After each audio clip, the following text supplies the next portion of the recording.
और सबसे पहले दिन की सबसे बड़ी खबर, बंगाल की खाड़ी से उठा तूफान हुदहुद देश के पूर्वी किनारे पर आ चुका है और मौसम विभाग के मुताबिक अब धीरे धीरे कमजोर पड़ने लगेगा और अगले 12 घंटों में ये भारी बारिश में तब्दील हो जाएगा। विशाखापट्टनम में तूफान ने भारी तबाही मचाई है। वहां रास्तों पर जगह जगह पेड़ गिरे पड़े हैं, जिससे कई जगहों पर आवाजाही प्रभावित हुई है। होर्डिंग सड़कों पर बिखरे पड़े हैं। संचार माध्यम बुरी तरह प्रभावित हुए हैं। लोगों का एक दूसरे से संपर्क नहीं हो रहा है। विशाखापट्टनम जिले में 4 मौतें हो गई हैं और कई लोग घायल भी हुए हैं। तूफान का आखिरी हिस्सा भी काफ़ी नुकसान पहुंचा गया है।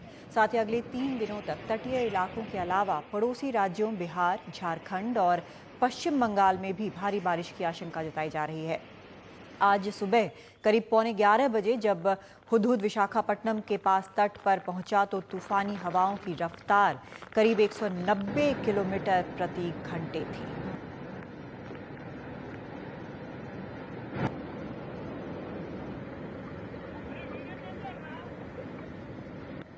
और हमारे सहयोगी हृदेश जोशी और निहाल किदवई लगातार ताज़ा तस्वीरें आप तक पहुंचा रहे हैं कि किस तरह तूफान ने तबाही मचाई है।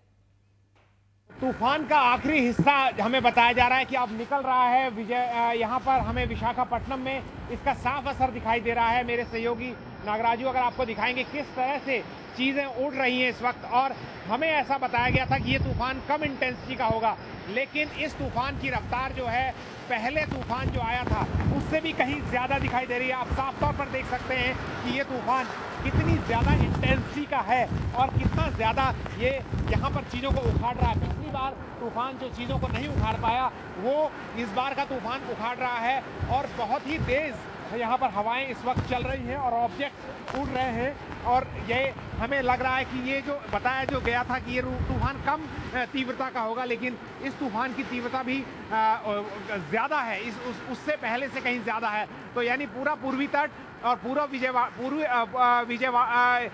जो विशाखापट्टनम और श्रीकाकुलम समेत उड़ीसा और आंध्र के इस तट में ज़बरदस्त तूफान आया हुआ है और अभी भी ये हम कह सकते हैं कि खतरा टला नहीं है। और ये जो तूफान निकल रहा है, जब ये पूरी तरह से निकल जाएगा उसके कुछ वक्त बाद ही यहाँ हालात सामान्य हो पाएंगे।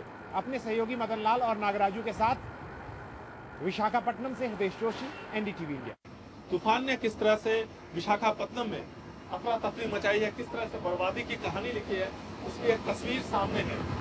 रोड में जिस तरफ आप घूमे हर तरफ इसी तरह का यहाँ पे नजारा देखने को मिल रहा है। यहाँ पे हवा बहुत तेज है, साथ ही साथ रुक रुक करके बारिश भी हो रही है।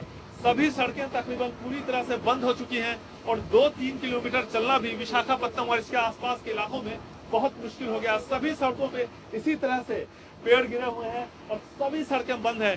जो इमरजेंसी सेवाएं हैं, उसकी जो गाड़ियां हैं, उसके जो कर्मी हैं, सुरक्षा कर्मी, उनके लिए भी बहुत परेशानी हो रही है इन इलाकों से गुजरना। देखिए किस तरह से, कितना पुराना पेड़ था और किस तरह से ये उखड़ा है। हमारे कैमरा पर्सन गोविंद मूर्ति जब जूम करेंगे उसकी जड़ तब देखिए तो आपको पता चलेगा कि किस तरह से कितना मजबूत पेड़ था और कैसे ये उखड़ा है। कुल मिलाकर के सभी इलाकों में जो गाड़ियों की आवाजाही है वो पूरी तरह से रुक चुकी है। यहाँ पे ये यहाँ पर भी देखिए किस तरह से सड़क पूरी तरह से बाधित हो गया है यहाँ पर, और साथ ही बाईं तरफ भी। तो कुल मिलाकर के इस पूरे इलाके में बहुत ही बुरा हाल है।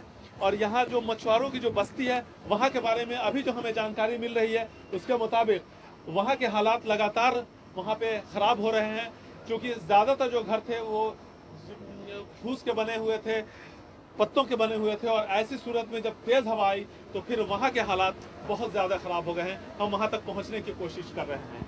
विशाखापट्टनम से कैमरामैन गोविंद मूर्ति के साथ निहाल किदवई, एनडीटीवी इंडिया। वहीं ओडिशा में भी हुदहुद का असर देखने को मिल रहा है। हवाओं की रफ्तार काफ़ी तेज़ हो गई है और तेज़ बारिश शुरू हो गई है। तटीय इलाकों से लोगों को और मछुआरों को तटों से हटा लिया गया है। लहरें भी काफ़ी ऊंची उठ रही हैं। मुख्यमंत्री नवीन पटनायक ने कहा है कि किसी भी स्थिति से निपटने की तैयारी कर ली गई है और करीब 68,000 लोगों को सुरक्षित स्थानों पर पहुंचा दिया गया है। कुल 604 राहत कैंप बनाए गए हैं जहां लोगों को रखा गया है। मौसम विभाग के मुताबिक गजपति, गंजम, मलकानगिरी, केंद्रपाड़ा के कई इलाकों में भारी बारिश की आशंका है।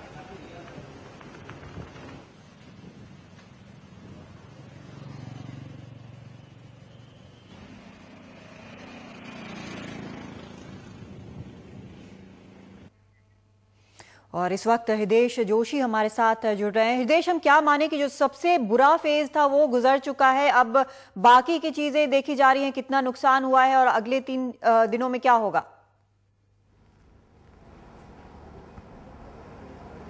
जी देखिए, इस वक्त यहाँ का काफी अभी भी बहुत तेज हवाएं चल रही हैं। तूफान जो है वो अभी भी यहाँ पर अभी यहाँ से निकला नहीं है और हिस्सा है छोटा तूफान है, उसे भी समुद्र तट से अभी टकराना है, यानी अभी अगले 2 घंटे तक कोई राहत की उम्मीद नहीं है।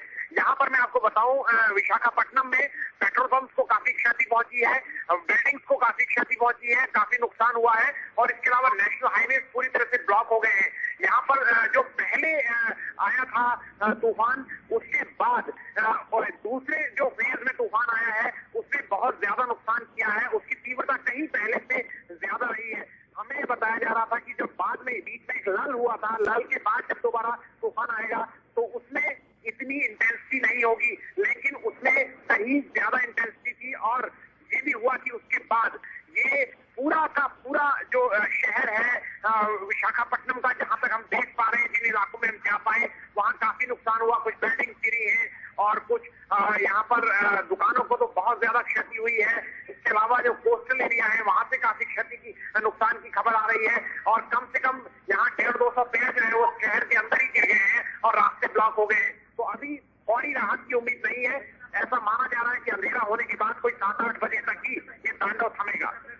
जी, जैसा बता रहे हैं 7-8 बजे तक ही तांडव थमेगा और हमने देखा था कि पहली बार जब तूफान वहां से गुजरा तो कुछ लोग बाहर भी निकले थे। अभी निश्चित तौर पर जो उसके बाद हमें देखने को मिला वो काफी भयानक था, जिस तरह से होर्डिंग्स गिरे हुए हैं, जिस तरह से सड़कें बंद हो गई हैं।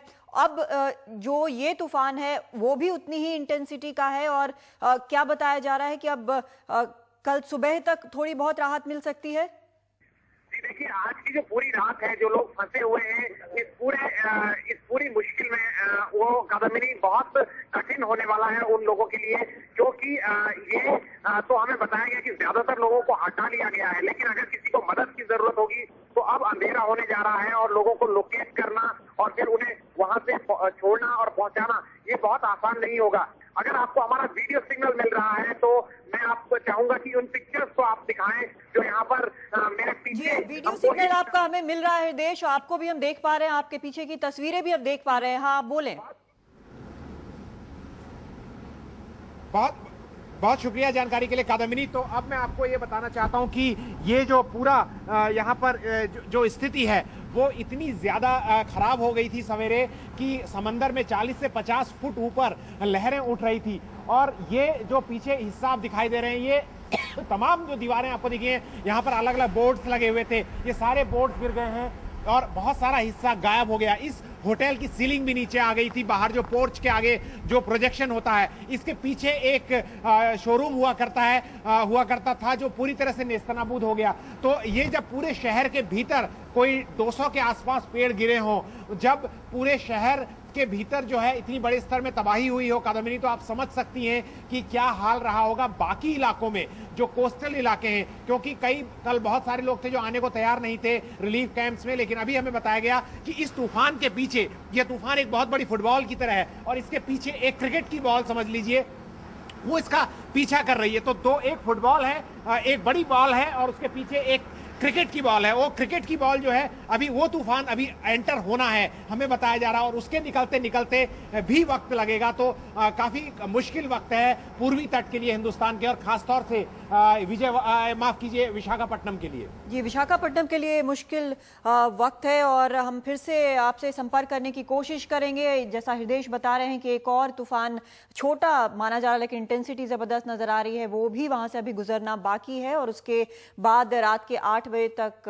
हो सकता है कि थोड़ी बहुत स्थिति सुधरे, लेकिन फिलहाल जो नजर आ रहा है उसमें अभी स्थिति काफी तनावपूर्ण बनी हुई है और जिसको भी मदद की जरूरत होगी शायद उस तक अभी पहुंचना बहुत मुश्किल होगा। लगातार आपको इस पर हम और जानकारी देते रहेंगे।